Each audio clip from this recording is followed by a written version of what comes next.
দেৱব্ৰত শইকীয়া যিমান দেখাত শান্তশিষ্ট সিমান নহয়, কাৰণ তেখেতৰ পিতৃ প্ৰয়াত হিতেশ্বৰ শইকীয়া ডাঙৰে শাসন কৰাৰ সময়ত আটাইতকৈ মানে চূড়ান্ত হস্তক্ষেপ কৰিছিল চৰকাৰী কাম কাজত। বিশেষকৈ যোগান আৰু অসামৰিক বিভাগৰ মন্ত্ৰী আছিল অৰ্ধেন্দু কুমাৰ দে।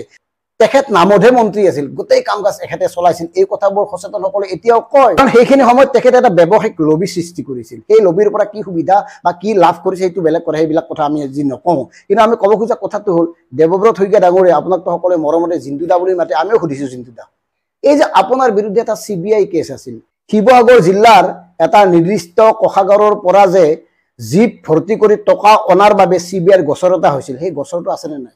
সেই গোচৰটো শেষ হ'ল নে হোৱা নাই? সেই কাণ্ডটো কি হ'ল আচলতে?